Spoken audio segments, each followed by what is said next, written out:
Caution. Disclaimer. This video is created for educational and entertainment purposes only. It reflects my personal thoughts, questions, and independent research, and is intended to foster a film community and encourage discussion. This content is not meant to offend, slander, or present complete or definitive truths. Please do not attempt to replace anything shown or discussed on this program. Film Tricks and Politics podcast and its affiliates are not responsible for any mishaps, misunderstandings, or misinterpretations. All opinions expressed by a guest are their own and do not reflect the views of Blackjack TV, its content, or the Film Tricks and Politics podcast.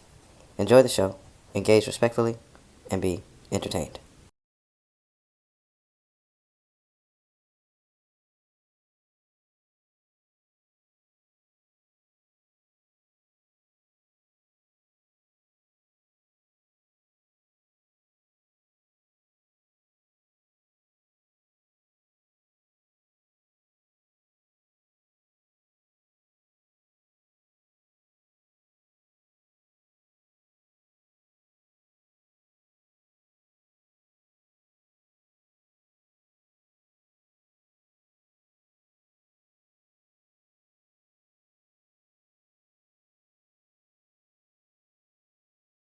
But without further ado, our topic today is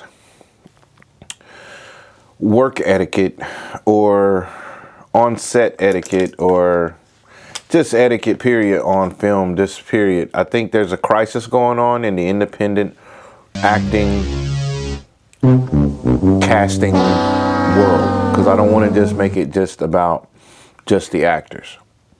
This is a heavy-handed deep dive into the work etiquette that you have to have in order to make it in this film industry. Hey, this is about to get scorched earth. If you ain't ready for this conversation, leave the room right now. I gotta talk to you like this. It gets bumpy from here on out. Fuck it. A lot of you aren't gonna make it in this film industry. A lot of you are gonna make movies, but a lot of you are not going to make it in the film industry. You're going to make movies, but you're not going to make it. You know what I'm saying? You're not going to last through it. The reason why I say that is because I have about 6 years of experience of understanding different personalities when it comes to casting after I did this Hugh Wood series that you can go watch on YouTube right now or on Tubi right now. Watch all 3 episodes. We have chapter 2 coming up next. Or it might be already out if you're watching this a year from now. But anyways, the etiquette of actors, and there's a certain, it really touches everybody, all actors, because you could be a veteran and you've done a lot of things. You could be a superstar and you've done a lot of things. You could be novice, you haven't done a single film. You could be in acting classes or in film school or a film club or some sort of organization, and maybe you've done 1 or 2 films or been on the behind the scenes. Maybe you've been there for an hour, maybe you've been there for 14 hours, who knows? The whole thing goes with everyone because we're talking to the demographic of actors that we get a chance to work with. So the gene pool is between Texas to Louisiana, even upwards to Arkansas. Some in Chicago a little bit. Definitely Houston. Definitely all of Houston. Definitely all of San Antonio, all of Dallas, Fort Worth, those kind of areas, Austin. Those kind of areas that come here to Houston to film in films that are here.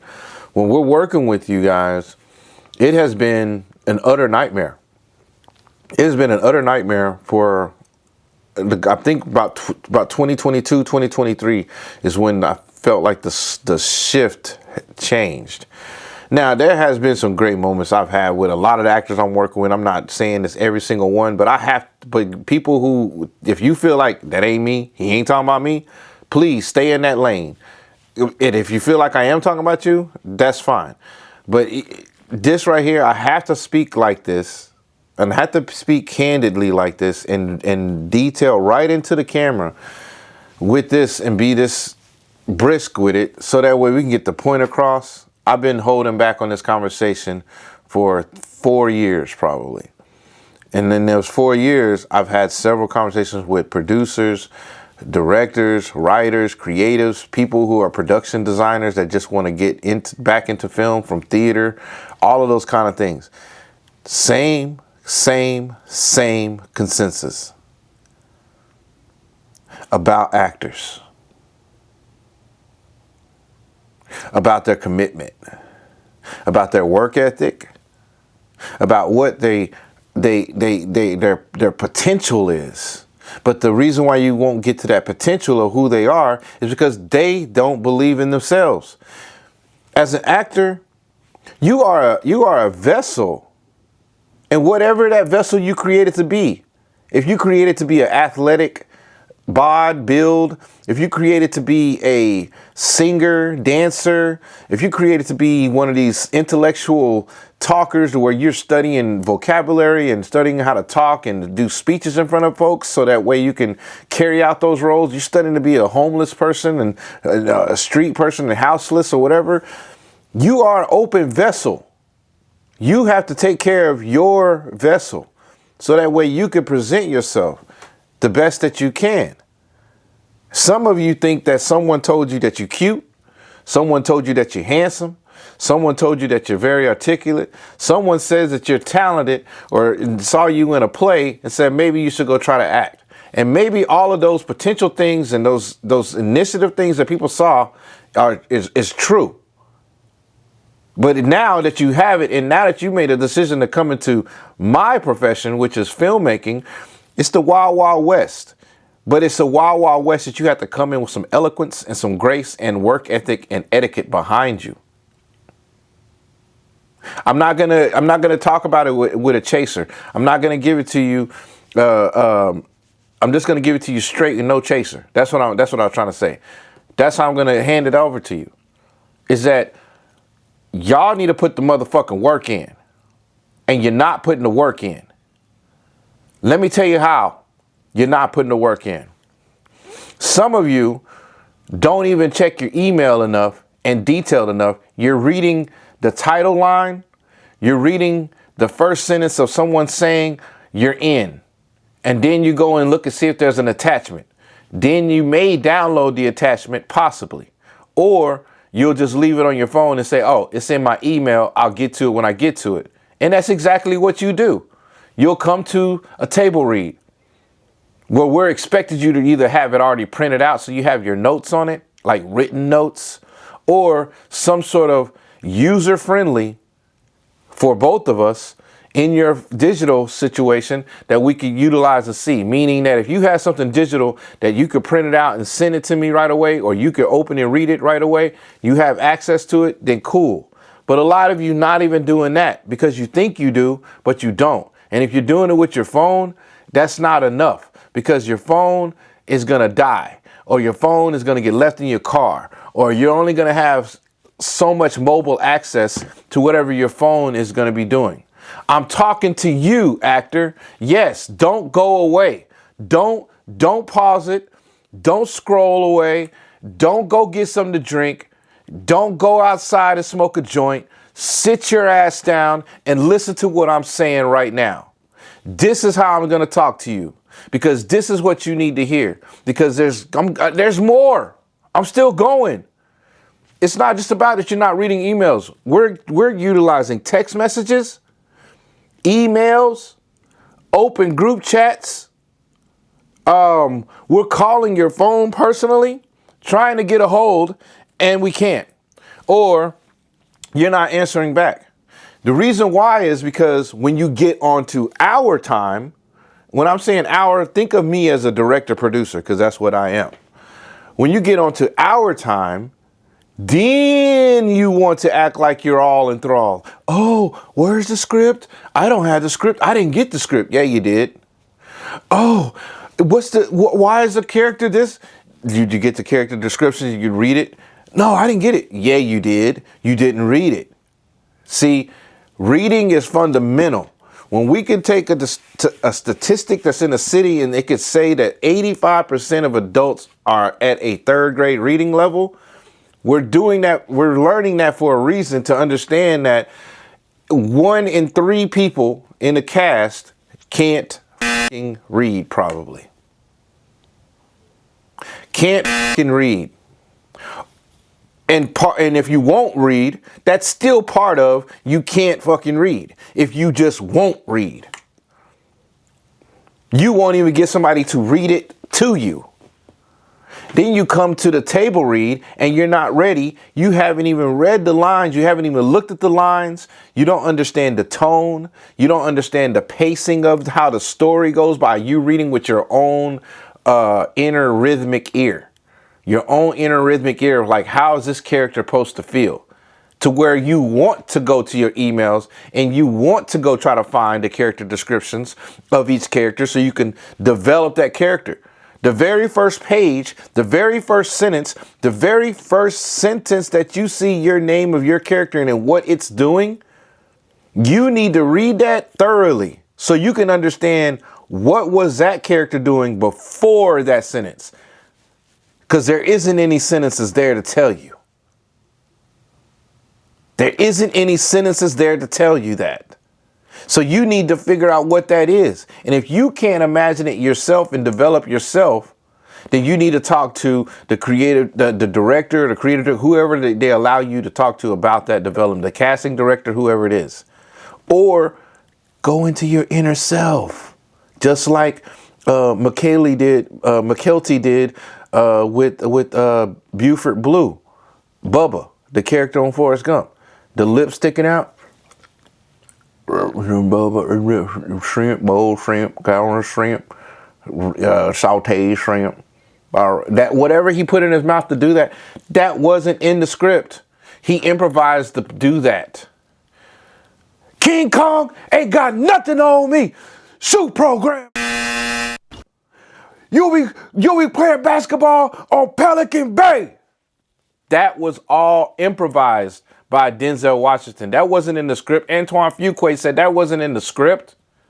That's the number one best part of the freaking movie. So you're cheating yourselves, actors. You're cheating yourselves. Quantity does not equate success. Quantity does not equate quality at all. It never will, unless that quantity is focused through a filter of quality. Quality. You guys got to start discerning yourselves on what movies and what production houses you're going to go deal with. And it don't have anything to do with budget per se, because I know that's the first thing that you guys are thinking of is that, oh, if it's low budget, they don't have no money, I don't need to go mess with that. That's not necessarily true. If it's high budget and it's going to pay me a lot of money and it's going to get me around everywhere, I need to go get with that. That's not necessarily true. On both sides. Just because they got a lot of money, you tell they got a lot of money, don't mean they're going to pay you a lot of money. Don't mean you're even going to pay you. So it's not true. It's just not true. The only thing that's true with filmmaking is who you are and what you have decided to be before you walk into that damn room. Because you walk into those rooms, those are sharks, hyenas, and wolves and snakes in there. And they have and vultures.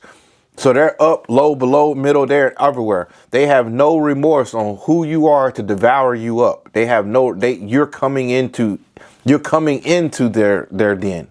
You're inviting yourself. You're hoping that they keep you in the den. So you better be ready. That means that you must have sharp teeth too. You've got to be a lion, hyena, bear, whatever it is that got claws and teeth. You have to be that as well. But some of y'all are not. And because your first line of defense is the goddamn script. I don't want to put nobody's name on it. The goddamn script. That's your first line of defense, actor, is to learn the script. Nothing in the movie is going to happen without this script. Nothing. Nothing. Man, y'all hit that like and smash that like button right now and put a comment down there because I know some of y'all mad at what I'm saying. I know some of y'all mad at what but I know a few of y'all high-fiving what I'm saying. Like, ooh, yeah, I understand. Hey, what's up? What's up, man? Give me some dap in the back. I see you. I see you. I'm speaking for you, Mr. Director, Mrs. Director, and Assistant Director. I'm speaking for you because I know you're frustrated. I know you're tired of it. I know you're tired of lazy ass, Rudy Poot ass actors not doing what they're supposed to do. Look, I could be nice. I could be cool. You know what I'm saying? When you see me a person, yeah. But right now, Right now we having a locker room session. This is the halftime report, and y'all are slacking, actors. The other part, you get casted on. You got it. You're in. We got you. We ask your availability. Hey, we ask you where you live. Are you from Houston? Are you local? What's your availability? We get all of that. We put it together. We ask everyone. We get the schedule together. We start calling everybody, trying to coordinate dates, coordinate people who are supposed to be in scenes together, getting that together. We get it all going. We send the schedule out. It's out a month before you even supposed to go film. You know exactly where you're going to go. If anything, at the least 2 weeks before you're supposed to go.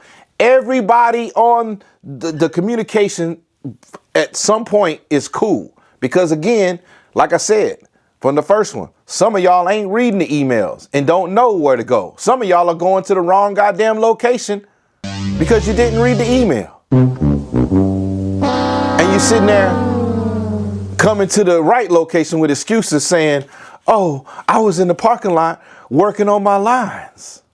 I didn't even know I was in the wrong place. So it's my fault? No, it's your fault. You didn't pay attention. You didn't do your first line of defense to figure out where you're supposed to be at. You just didn't. You know what I'm saying? So that's what I'm saying. You guys are, so the second thing is like I said, you get casted on, then you come to the table read and you're not prepared. You're just not. You're not prepared. You don't know what's going on. You're reading it wrong. You're at the table like this. And Jill went up the hill and she found Jack and he had the bucket. And then she yelled at him, Jack, don't fall. Don't fall, Jack. I need you here. I need you. And that's what you're doing. No, you mean like Jack and Jill went up the hill. Oh, fetch a pail of water. Yeah. Jack, don't fall. Don't fall. Like, give us some action. Give us some animation. That's what we're filming. We're not filming words coming out of your mouth. We're filming your facial expressions. We're filming your body movement. We're filming everything that's coming out. Then you're sitting there and you have another castmate right here and you're looking this way instead of looking at the fucking castmate and talking to the castmate as you're reading the script. You know, you can do that. You read the script. I don't know why she came out here, but you understand why. I need you to be the leader. I can't be the leader, Dad. I'm not ready. I'm not ready to go into the vortex, Dad.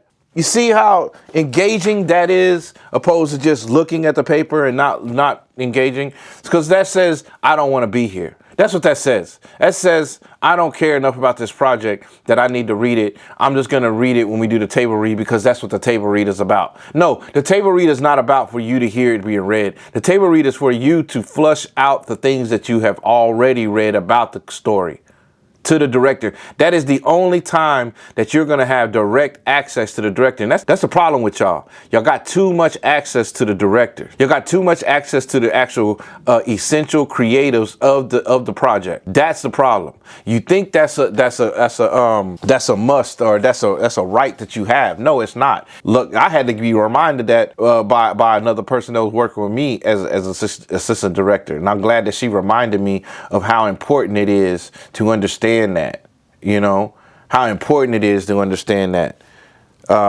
this is a privilege to be able to direct a film and produce a film and put things out there, to be on this as an actor. It's a privilege for us to do this. So why would you want to half-ass doing something? Why wouldn't you want to like put your best foot forward and try to do as much as you can and be as enthusiastic and enthralled? Because a lot of you are just coming off like you don't give a shit. You don't care. It's not just the lines of acting. It's not just the clothing. It's the marketing of it. Don't you want to market yourself? Don't you want to promote yourself? Does everything revolve around a dollar amount for you to promote yourself, a person that never been in a movie? You never been in a series? None of y'all have been in a hit movie. None of y'all have been in a hit series, including myself. Including myself. Now, in our own respective milestones of your journey, you're a hit. I'm a hit. I'm a success in my own journey of my milestones, but comparative to what we really want to be a part of out here, the respect levels that we see Michael B. Jordan getting and the things that we were worried that the Sinners movie wasn't going to get, that's what we're all striving for secretly, because that's why we cheered for that brother. That's why tears came down people's faces for that brother, those brothers and sisters. Okay? That's what it is. So let's not sit here and pretend and wag our finger that we're not trying to go to the top, that we're not trying to compete. Yes, we are. So since we are, now let's start talking in that realm of being better and exuding excellence. Now, I bagged on my actors for a little bit. I'm going to switch gears and I'm going to get into my directors and producers' asses. Okay? Quit over promising and under delivering. Quit over promising and over delivering as a producer director. You need to level set to where you are and where that actor or crew person that you have on your project is at. If you have a crew person that is used to big time production and organization, and you want them on your production, you better snap to the fucking agenda and make sure that you're professional with them at the utmost, further than they can be. If you have somebody who's never been on a project and they've never done anything on set, they just excited about it, they're a freshman in college, or they've been looking at YouTube University for 6 months and they want to get involved with film, you need to level set with them and make them understand these are your duties, this is who you need to be with, and these are my expectations within this duration of time, because they need a time period. Yes, they do. Don't just nilly-willy tell them what you expect and let them run amok. No, they need to have instruction. Communication directors, you're the lead. The buck stops with you. If you don't have a confidant or someone you can bounce off of to try to understand where you need to be, then you need to find one, because you're going to need it. It can't be just you. Directors, find you a buffer. That's why we have assistant director. Assistant director is not the person who calls the pizza. That's not just their job. They may do that, but that's not just their job. They're not the person to figure out who can go to the front of the apartments and figure out if they can open the gate to get the actors back here. That's not that person. They may do that, but that's not their only job. The AD is the person that's a buffer between the director and the cast and the crew and everything else that goes along there. Probably not the producers, but that part. The assistant director has a possibility to fire and hire who they need to hire, who they need to be on the set. So that person can be pretty much a butthole. You know, that's what we're gonna say. My alter ego, his name is Ronald Stallenberg, meaning like he stalls on everything, and he's half Jewish. Yes, he looks like me, my other alter ego, but Ronald Stallenberg, the producer, he don't play. He don't budge, he don't play, he don't give a shit. Matter of fact, he's gonna say, find me the biggest AD, and those people in the front row, slap the shit out of all of them. Don't fire anybody, but just slap the shit out of them, and then y'all get back to work. And I'm going to send another $1 million for you guys to finish production. That's old school Hollywood right there. Somebody got to come in and be the grown-up, okay? Somebody got to come in and be the grown-up and, like, get this in shape. It's not going to happen overnight. Remember that stuff I was telling y'all called the ecosystem?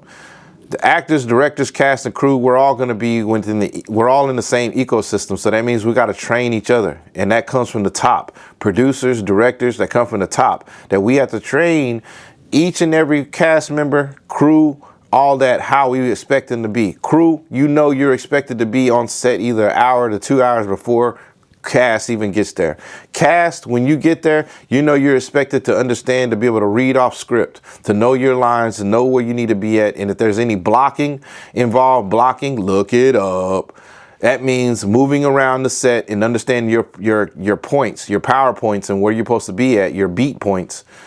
You need to know that. That's your homework. Those are things. If you got to make X's and O's on a clipboard, then that's what you need to do.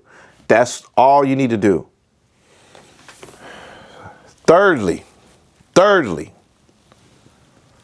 the commitment.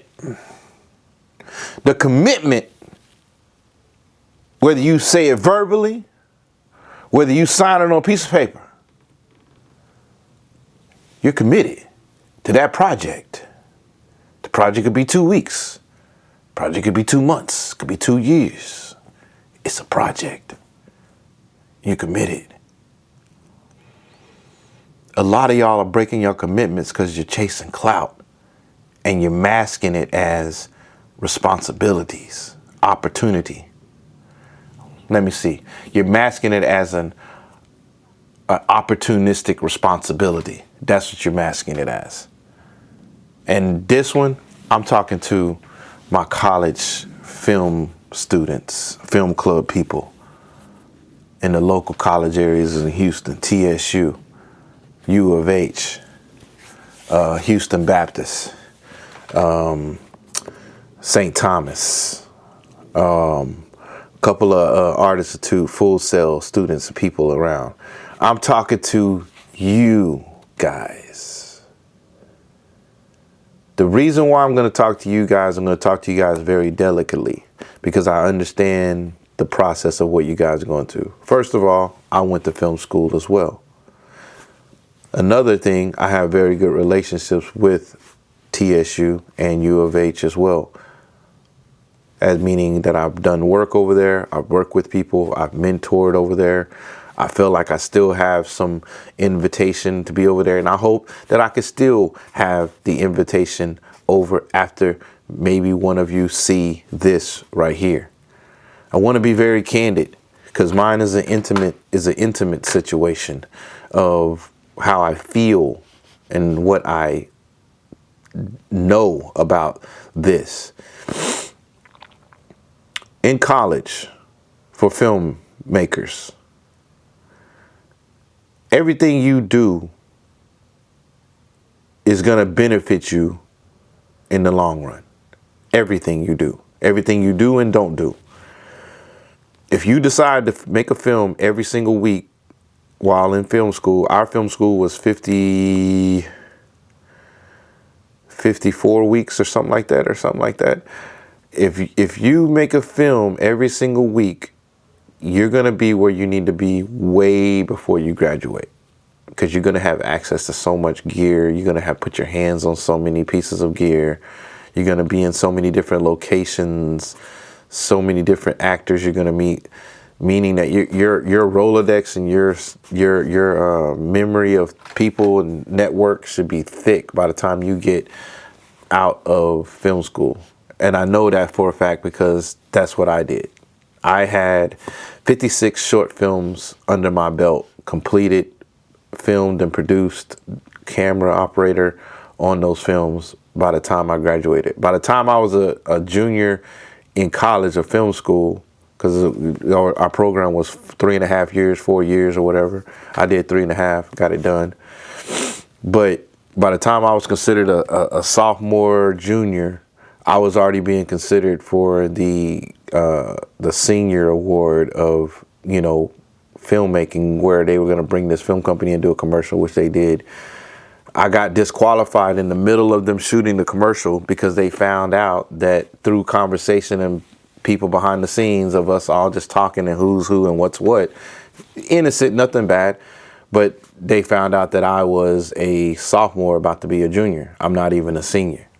So the senior that was in there, they gave the project to him, but they offered me to be able to work behind the scenes on the commercial and still be in the commercial because they thought I was a senior because my name showed up in so many credits of so many senior films that they thought that I was a senior as well. And when they saw my sophomore, junior, I guess, a film project, a 3-minute piece, they were like, yeah, we're going to let him, we like this work. So that was the first time that I got a chance to see, like, yo, I think I can do this.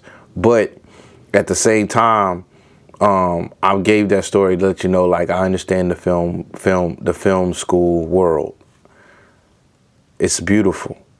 Now, there becomes a time where you have to commingle the film school world with the real world, because you want to get out here and start filming. And usually the people who are really filming the projects and things that you want to be on, they out in the outside world. You know what I'm saying? For example, a lot of y'all don't want to be labeled as like college films when you're college, because the college student film looks like a student film. But I think today we call them Tubi films. You know what I'm saying? So a lot of times when people want to say a film is low budget, bad, or it ain't quite all the way there, they call it a Tubi movie, instead of just saying that it may be a bad film or unmotivated movie for me. So Tubi has got synonymous, which they actually don't even like that. They don't like that they're synonymous, because they feel like all the movies that they have are good movies, which they are good movies. They're actual movies, but they're not at the par of what a cinematic filmmaker would like to be a part of. And that's the part that I was saying that you got I put a note in that, but the actors, you needed to like really delineate on what projects you really get on and what production companies you get on. But back to the film students and the film club people, there's things that your school is going to have. They're going to have like festivals or interviews, and it'll be like some celebrity faces and local and international and national celebrities that they'll have access to, because that's a university. They have a big purse to bring those people there, and they'll have you students around, because you could be helpers or workers or just volunteers, or you can just be the audience and be able to experience. And it's a beautiful experience, because you're meeting someone who is an influence of celebrity caliber, or maybe it's someone who you feel like could get you where you need to be at, or you can hear their advice. And that's something that you don't want to miss as a young person or a first time person experiencing college life through that way. I get it.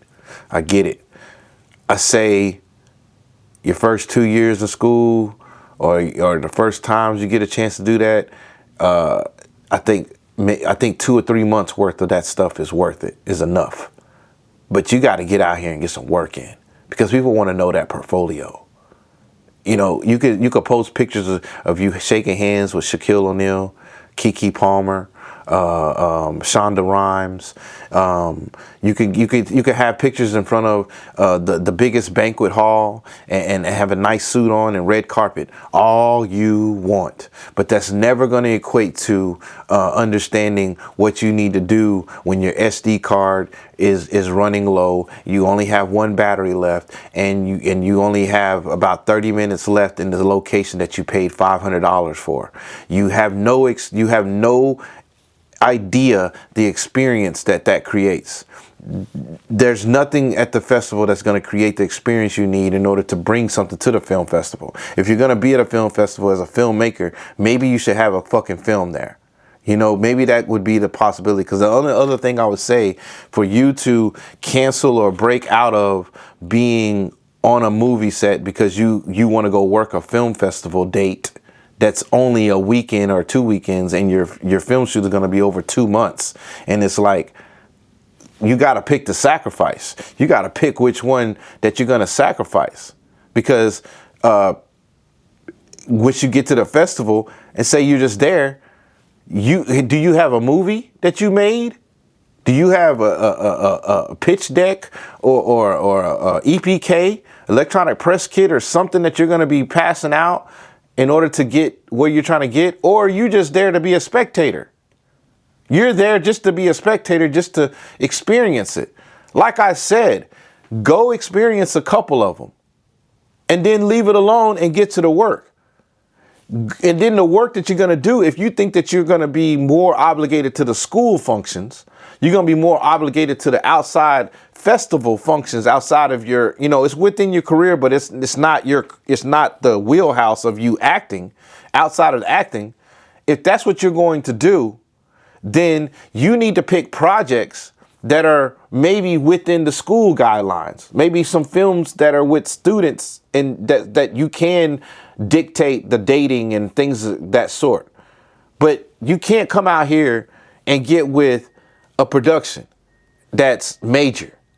And see, the problem is y'all college, and I'm talking to college students right now. You guys are pretentious. You think that anything that's not BET, Hollywood, or part of some sort of app, that it's not big, that it's not a huge production. Every single production is a huge production because it's another human being that visioned that, and they wanted to get it out, and now they're physically doing it, and they got other humans that they were trying to rely on to be there to make it happen. There's no hologram of you to pretend that you're there. There's no me filming it and then juxtapose inserting you in the image in After Effects. No, there's no doing that. You have to be present. And that's the issue, that y'all think that you're present, that you're not. And that's part of y'all's work ethic. The minute it gets hard, the minute that it gets to where the real rubber meets the road, y'all's ass tuck tail and run. I've seen it too many times. Either you come extremely late, or you come extremely late and you're not prepared at all. This is what I'm talking about. This is what we're all talking about. So all the producer directors, this is what we're all talking about. Again, I'm just wanting to talk to my college film student people right now that you have to be dedicated. This is a war to make a film. It's not glamorous. It's not a fun situation to create to create a movie in production. It's hard work. Francis Ford Coppola said the same thing. Steven Spielberg say the same. Jordan Peele. They all say the same thing. That's why when I was teaching, I would always say, I'll go pick up some remodeling roofer guys to help me on my movie before I go pick up a person that's calling himself a filmmaker. A camera geek, meaning they're going to geek out on the camera and probably ain't even never turned it on. Or they're going to geek out on lenses that they don't even own. That's what we get. That's what you're going to get. And that's why I'm saying that you have to make a decision. Are you going to be an actor? Are you going to pretend to be a filmmaker? Or are you going to pretend to be a clout, and you're really a clout chaser to where you're just trying to be in the limelight? You want to get the pictures. You want to get the red carpet and look good and tell people back home that you doing something, but you're really not doing it. Because that's what it looks like. That's what it looks like, hands down, every single day. This is serious work. When you come to the table read, when you come to a casting call, you come to an audition, when you have to have your stuff together. And the directors, you got to have your paperwork ready. You can't string people along for a year and a half and them not knowing what's going on. And I'm not talking about like you've already done production and now you're in between times. I'm talking about you've casted someone and then you gave them a script, but you don't have no dates of what's going on. You don't have anything or nothing was going on, and then you call them out the blue and thinking that they're going to respond in a matter of a week. That's not real filmmaking. And some of y'all who are out here filmmaking and making movies in 9 days and putting together teams in an hour and a half, you can say it works all day, but we know it don't, because we haven't seen any hits come from those movies. We haven't seen any residual movie watching of those movies. They probably could watch it maybe 1 or 2 times, if that. Not even 2 times. They could watch it half a time or once. That's all it is. There aren't any stars that are coming from it because you guys aren't utilizing the ecosystem that you've created. It's not the fact that you're not star power. It's not the fact that you don't have it. It's the fact that you don't have the ecosystem. You don't understand how to utilize your ecosystem. You think if you promote something on your social media, it's going to make you look worse and make them look better. Or that it's not going to make you look like nothing and it's going to make them look like they doing everything. That may be the case because that is something that they doing. But guess what? You're in it and you're promoting yourself to your fan base and your people. And this is just my chance to rant on it because I really don't care, because I'm more so focused on the strangers that do give the engagement. That's who I promote for whenever I'm promoting on my platforms. I'm promoting to the person who never heard of Hugh Wood. I'm promoting to the person who never heard of Film Tricks and Politics, never heard of a Kane King. They never heard of a filmmaker's filmmaker. They never heard of Blackjack TV. That's who I'm promoting to, because I already know from my experience that your closest friends and family and folks that you work with, they're not going to give you the same respects. And obviously right now, actors that actually work on your project, something that would embellish what they are doing, they don't even want to give you any kind of love. So where do you go from there? So that's why we're here right now talking about your poor work ethic, because that's part of it, because you don't know how to create an ecosystem. You have a poor work ethic because you're pussyfooting around. You're halfway in, halfway out, because you're not getting the results that you thought you were going to get overnight. There's no such thing as shortcuts. That's the issue. There's no such thing as shortcuts, so you lose interest. As soon as you lose interest, you are right at the point where somebody's about to gain interest into you. That's the whole situation. When you learn how to discover how to use the ecosystem, that's when we become stronger, because you start using less energy and you start using more synergy. You start losing less energy and you start getting more synergy from the people and the ecosystems that's around you. Pass it. Caught it. Pass it. Caught it. Pass. Caught it. So then the synergy starts going to where you're just, you was using two hands. Now I'm using one because I just need to make sure it goes that direction. So the synergy is taken over. And when most of you motherfuckers over here just trying to find your own energy, because what you say, bitch, don't kill my vibe. Bitch, don't kill my vibe. Because you're trying to find your own energy. That's the problem. It's not about killing my vibe. It's about keeping the vibe going so that way someone else can feel your vibe and can ride off of that shit too. That's what we have to be doing. As actors, please wake up. Please understand that I'm not trying to just bash on you, but I have to talk like this because I don't want the new generation of actors that are watching and coming up behind you guys to think that that's okay. And the reason why we put a date on the 2022, we feel like the shift, because we do feel like the streaming culture, the Tubi culture, and the movie culture of making movies within 14 days, feature films in 14 days, which is crazy work. I'm not saying you can't do it. It's just saying it's crazy work. And I'm just saying it hasn't produced any hits yet. Not that I heard of. And if it is, put it in the comments so that way I can check it out and I'll let you know what it is. And if it is, I'll give it its respects and we'll go from there. But I haven't seen it yet. I have not seen it yet. You know what I'm saying? These microwave productions got people thinking that this whole industry is microwave, that it's disposable, that you could just toss it out. I'm gonna tell you right now,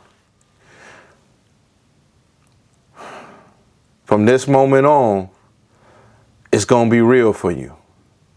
There's a lot of producers out here and directors out here and people that are in power of their productions. They ain't going to tolerate it. If you come there, you ain't ready, you just not ready. You come there, you don't know your lines, you ain't going to be part of it. And don't think just because you got casted and you make it to the table read that you in. See, the whole process is you're being tested the whole process. Did you get to the casting read on time? Did you get there with a good attitude? Did your hygiene look good? Do you look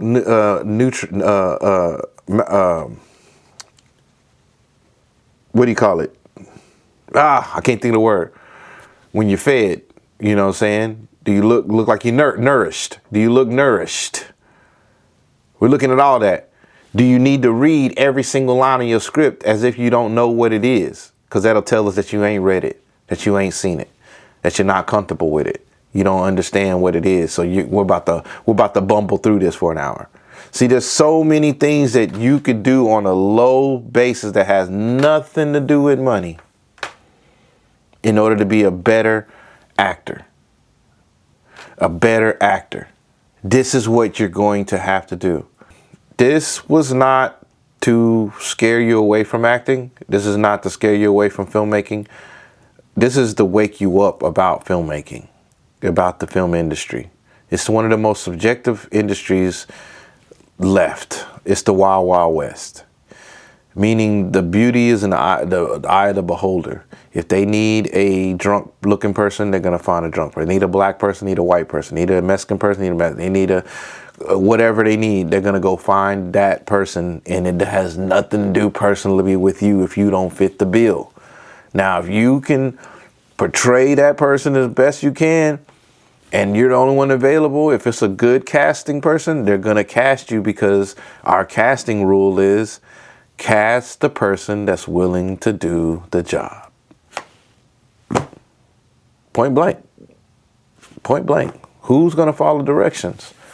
Who's gonna step up and get yourself together? Your work ethic can get together. Who's gonna say it's time to be professional? You know, when is enough enough? You can't just keep pushing things off and not have any kind of like trustworthy, because after a while, like, look, the film community, even if that's one thing. Before we go, let me explain something. The film community, there's different levels in the filming, okay? You have your Hollywood stuff where it's like big blockbuster movies. Then you have movies that are just made in the movie houses, Paramount, Sony, Warner Brothers, whatever, HBO, all that kind of stuff. Then you have this kind of weird section that is actually starting to be the mainstream section, but you have this weird section that's like these independents. And these independents are still big names, and they're still SAG oriented, where you have to be on SAG to get with them, but they're independent projects, meaning they're not with the major houses, and actually these major houses buy their licensing to push those films and produce them and stuff like that. Then up under that, and up under that, and up under that, you have real independent filmmakers, people like us that are making films, put them on YouTube, streaming, Tubi, those kind of Peacock, those kind of things. And we get to play in the arena of the bigger people with the Peacocks, the Tubis, and Stars, and those kind of BTs and those kind of platforms. So we get to play in those playgrounds. So now that I described those levels, each one as an actor comes with a different set of responsibilities as how you move and carry yourself. You know what I'm saying? And I hopefully, you know, you get I was about to say, hopefully I can get an interview with one of my agent acting buddies that works on a lot of different things. JJ Fernandez and Teresa Fernandez with the Fernandez film media group. I believe that's their new firm that they have. They do a lot of casting and agents and mentoring for actors and things of that sort. That's probably who I'll try to get an interview with if I can here soon. So y'all remind me in the comments to get that interview going, because they're powerhouses over in San Antonio and over in Houston too, but in San Antonio as well. But anyways, like, you want to mainly make sure that you can figure out when you want to step it up to be professional. I'm gonna like close it out right there, because I think that I got on it as much as I can, and I'm gonna use a lot of visual aids in order to back it up, and we'll be right back. All right, peace.